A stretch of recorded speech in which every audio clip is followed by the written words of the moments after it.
This is your boy Mujer. Welcome to Chosen Nation Sports YET. Just an ordinary guy discussing the beautiful game as I had to come back. I had to come back. I wouldn't miss this chance for anything in the world. First African country to make it through to the semi-finals of the FIFA World Cup. So Morocco beat all the odds for one against maybe Ghana, maybe Senegal, Cameroon were favorites, but we never looked at Morocco as being the African country that will progress this far into the stage the FIFA World Cup. So Morocco became the African country to make it through to the semi-final since 1986. So Cameroon in 1990 tried, Senegal in 2000 tried, and we know obviously the famous one, Ghana in 2010 tried to get through, but they couldn't. They just failed to go to the quarterfinal. So Morocco became the first African country to secure their place in the last four of the most expensive, watched, loved sports in the world. Which means Morocco qualifying to the semi-finals means we're gonna have another spot in the FIFA World Cup. Because remember the next World Cup, the number I think we're playing now 64 teams if I'm not mistaken. But let me not lie. How many teams?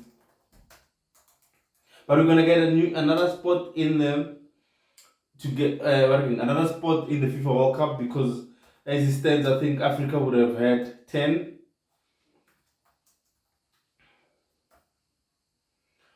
They would have had 10 in the bigger, much bigger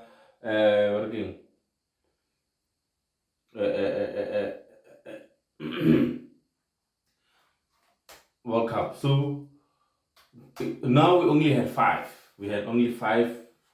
So now I think we would have more. We would have 11, if I'm not mistaken. 11 FIFA World Cup.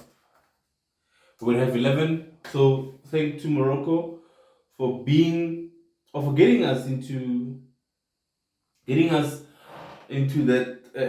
that extra spot in the FIFA World Cup. So they played against Portugal, a 1-0 victory against the Portuguese. Obviously, Ronaldo's probably last World Cup. We never know. You never know with Ronaldo. He's one of the fittest players out there.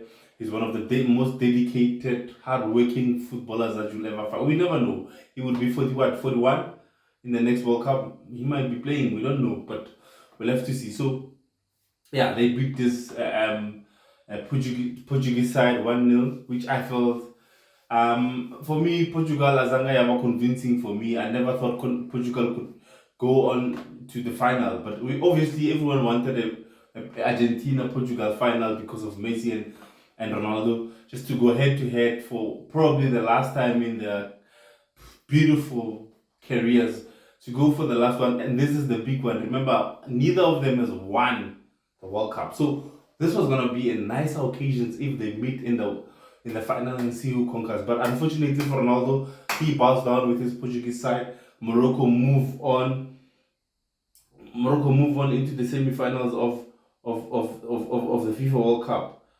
But it wasn't easy. Come on, man. It wasn't easy for this Morocco side. They had to fight hard to get the result, and finally they did. I think size at the back has been exceptional for them. Him and Hakimi at right back, they've shown the experience that they have. Remember, Hakimi plays in the French league. Size plays in the EPL. So, and Ziyech as well. I think Amrabat has been one of the best center midfielders that we've seen in this tournament so far. They've really carried this Morocco side where no one thought they could be where they are now. But we'll see how they come against the French side. But we'll speak about that just now. But this Morocco side, they've been there. That's what I'm saying. The experience of size and Hakimi and Ziyech as well. Butler with a bunch with a whole lot of experience playing in the EPL, playing in the French league, and there's a couple of more players that have been playing in Spain, in France, in Portugal. So they all come in. They played as a team. They defended as a team. I felt Portugal didn't really create so many chances, open goal chances. I don't understand what is this thing, Yahore. You know you've got height. You've got a number 9 that's high. Remember the Portugal manager over Ronaldo on the bench, and then in the 54th minute, if I'm not mistaken, I'm replacing Muteta. But then still, you've got Ronaldo on the pitch. You know he's good in the air, but you're not playing crosses in to your weakness. You're not playing to your weakness. I don't understand why. Because there was many chances that I felt Rafael or Joe Felix could have put in a few more crosses. Bruno tried it, but they didn't put so many crosses in the box. You've got a poacher of Ronaldo, a danger of Ronaldo, but you're not using him to his strength. So I don't understand how the manager set them how to play. But nevertheless, never take anything away from the Moroccans. They defended like their lives depended on it. Now the big one is coming ahead against France, the semi-final berth against the French team. Who, for me, I told you guys, for me, France is my favorite to lift the cup again. It's going to be the first team in plus minus 80, 60 years to win back-to-back World Cup. They still have a lot to do. They come against, we call them the giant killers of Africa. They come against the Moroccan team, which look lively, which seem to be gaining confidence each and every single game. Remember, they beat Spain in the quarterfinals. Now they beat Portugal as well. They're coming against a France team who looked not convincing against England, but they got the win, which was the most important thing. They never looked like themselves. Someone was saying they never went to gear 3. But was it because of was it because of England's pressing? Was it because of England didn't allow them to go into second gear or third gear? England, for me, played. They were the better team on the night. If only they could have taken their chances, they could have scored. But as I said, I listened to Mike Goldbridge, and he mentioned something very interesting. He said England scored with a penalty, and France scored 2 open goals. Yes, England were the better team on the side, but they didn't create enough. France, the 2 chances they got, and it wasn't even 2 chances. Giroud got 3 chances, but he took 2. He took 1. So the chances that they created, France, they took them. England failed to create or to score their chances because they scored from a penalty and they missed another penalty, by the way. So in open play, France scored 2. England didn't score any goal. I think the way Southgate set up his team against France, especially in the middle of the park, I felt England was stronger. Chuman was nowhere to be found. He was there first half, second half, he died a bit. Rabiot as well. Hence why he also made that the mistake of conceiving a penalty, because he was now marking deeper into his half. France was not attacking anymore. And it's because of the way Southgate set up his midfield. Rice, Henderson, and Jude, they overpowered France's midfield, but didn't create net chances. What would have happened if Southgate Alokala and Madison or Grealish in the number 10 role, where he would supply Saka or Sterling or Foden or Kane? Because I felt like they didn't have a number 10. And they've got one of the best number 10s at the moment. They've got Madison sitting on the bench. He never got any minutes in his World Cup. Why take him if he was not going to play him? I think he only took him because of the pressure that he was getting from the fans, from the press, that Madison has been on his best form. If he's not selected, then Southgate is not the right man to lead us. Nevertheless, he showed us, he wasn't his first priority. That is why Unomo selected him, because of people said he must select him, because he never played him. And sometimes in games, you need that anchorman. You need the number 10. You need someone to create chances for you. You got Jude, you got Rice or Henderson, which are your glue between your defense and your attackers. Then you need someone to fetch the ball from them and create chances, pass the ball into spaces, play those defense splitting passes, play those champagne passes. England didn't have that guy. And that's why, for me, they never created enough chances. They were the better team. They created they created enough chances, but would a number 10 really have made a difference in that England squad? Look at how France play. They play with the two midfielders, which is Rabiot and Chumani, and they play with Griezmann, who is their anchor, who is their number 10, and he knows how to pass. He's a number 10. The role of a number 10 is to create chances for your teammates. Giroud doesn't need to drop back deep because he knows he's got Griezmann, who can collect the ball from the defense or from the midfield and maybe try and do a pass or give it to Mbappe on the side. And yeah, I think, yeah. So, what's next for Southgate then? What's next for Southgate? He's been to 2 semi-finals. He's never won anything. Do the FA give him a chance again, extend his contract, or do they look for someone who is a winner, a serial winner? Do England need a serial winner to lead this golden generation of England? England have had the golden generations for so long. We saw what happened with Belgium. We don't even want to speak about them. So I want to speak about the other team that I want to speak about is Brazil, because I know a lot of people coming into the tournament thought Brazil were also firm favorites to leave the World Cup. But I'm gonna tell you something that I told Brazil the other day. For me, yes, Brazil look good, but Azanga, and I'm not lying, guys. Azanga Kababia as favorites because of one thing, and that one thing is I felt like this Brazil team, especially the forwards, didn't really play as a team. I don't even make sense. And guys, it's my opinion. This is how I feel. You can have your comments as well in the section and let me know what you think as well. I felt everyone wanted to score instead of having someone who scores. You know, like take the French team. The French team know who's their goal scorer. They know They know Ayo pass. They know who creates chances for them. They know if you are on both either flanks, you know you need to square. You need to cross the ball or grab Giroud. Or minus your player and try a Keller.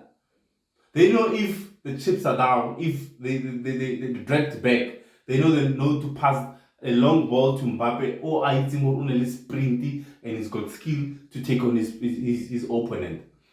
That's how they play. Every player in the team has his own role.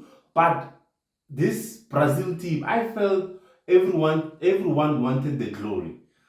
Like there's a ball, who could have just passed it to Vinicius to side foot it into the net, but he tried a spin and turn and shoot, which was not the best option for me. I know in the middle of the field, Casemiro was excellent. At the back, Thiago Silva, great leader, 38-year-old, best centre back in the world for me at the moment. Best centre back. Like Thiago Silva can never do wrong in my eyes. He's that good for me. And he's 38, by the way. So yeah.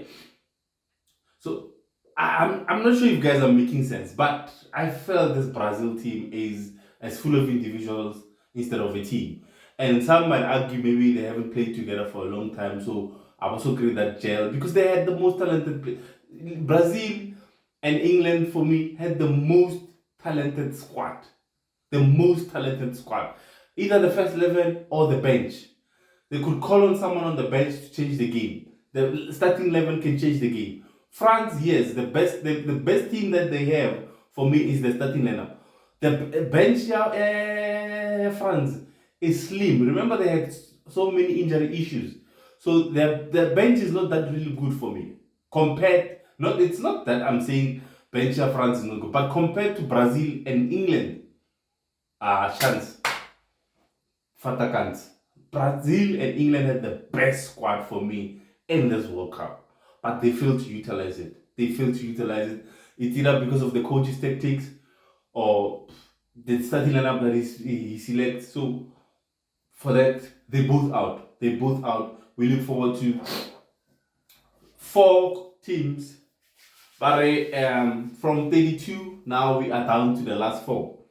So the other game would see obviously Argentina versus Croatia. Argentina but we like in the last encounter in the quarterfinals against Netherlands, which we saw, by the way, the free kick of the tournament. For me, free kick of the tournament, well rehearsed at the training ground, and a risk, by the way. That was a risk that was taken by this Netherlands team. They knew that they've rehearsed this free kick, but to actually do it, who sent in last few seconds on the clock, and for me, it took a lot of guts for is it Broncost? Let me get his name right, because let me not get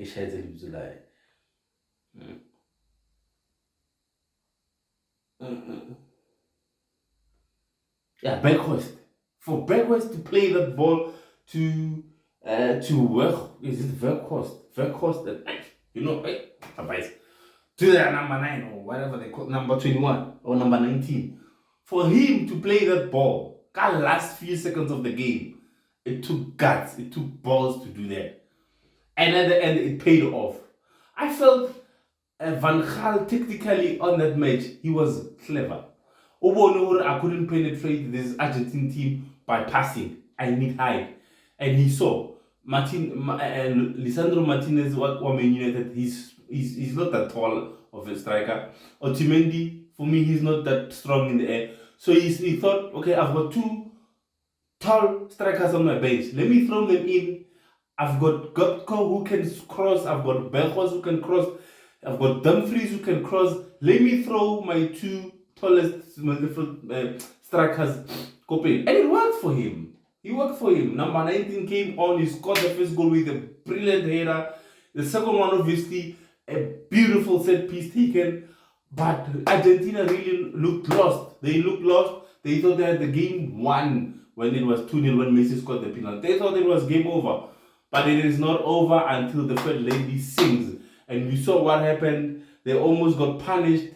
But I think Netherlands extra time also, they thought, or for me, penalty, because of if they wanted to win the game, they should have continued with how they left, how they finished off the game, because they finished off the game very strong. If they had started the extra time the same way, they could have scored, because they saw that was Argentina's weakness. Argentina couldn't deal with long balls. They couldn't deal with crosses. Why couldn't they continue with what they had? So the guy, only last minute they were playing 4-2-4. 4-2-4. That's how desperate they were for a goal. I think maybe they relaxed or maybe changed tactics because of Chavilo counter-attack, because Argentina's coach as well, and then he countered it by putting in Di Maria and Martinez Kopeli, so that if they get the ball, they can throw it to them, and they got lucky, Netherlands, because Argentina were wasteful on the ball as well, because they could have had counter-attack chances, but they were wasteful on the ball. They keep losing the ball in the middle of the park, so it gave Netherlands energy and momentum to go forward and attack. And now they play against the Croatia side, which beat Brazil.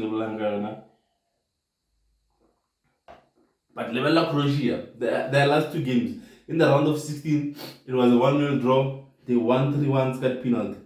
And then quarterfinals, 1-1 draw again, and 4-2 got penalty. So Argentina really need to look out, or they don't need to go to penalties like the same way they did for Netherlands, because they can see Croatia with penalty, they good. They've won their last 2 games got penalty. So it means now they're penalty specialists in the tournament so far. So Argentina need to do whatever it takes not to go to penalties. But obviously, Croatia will not be a walk in the park. Remember, you've got Modric in the middle of the park. You've got Perisic.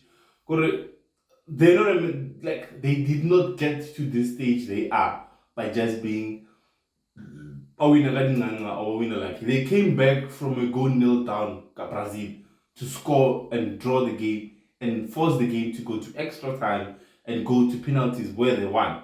So they're not going to be a walk in the park. Argentina really need to step up their game. They need to kill games beforehand. Exactly what happened in the first game against the Saudi Arabians, where they failed to kill the game. They came back to hunt them. So Argentina versus Croatia, a difficult one to call. Messi's last World Cup, will it be enough for him to guide? He's been carrying the team so far. Will it be enough for him to carry the team to a glory World Cup? Or is it too much for him that he will obviously, is it too much for him that his side, Bafella Honamo, Croatia will be good to them? And obviously, they're chasing records as well. They're chasing accolades. They're chasing individual records. The goals, golden ball, I think they call it golden ball, yeah. So Mbappe has 5 goals already. Messi has 4. Oliver Giroud has 4. So those 3, the golden ball or the golden ball, because both of them have 4 goals, 4, 5. Like there's a goal that separates the top 3. I want to look at clean sheets. So for me, I'm predicting now. This is my time to predict the 2 finalists that are gonna be in the final come Sunday, the 18th of December. Croatia, Argentina. I think it's gonna be a draw, and the game will be decided on penalties again. And Croatia won't be lucky. I think Argentina will go through to the final. Morocco, France, 2 African countries against each other. I know some of you are saying that France is African countries, but France, Morocco. But you know where I've always stand. I've always stand on France going through. I see it's going to be a difficult game for France, because obviously they will not take Morocco lightly, because they've seen what Morocco can do. Morocco can hurt you if if Walasha side, they can hurt you. So obviously the French team will go into this one looking at the past results and will not take the game for granted. France definitely going through. Scotland, should I go as far as going in Scotland? I think it's gonna be 2-0 to France. 2-0 to France.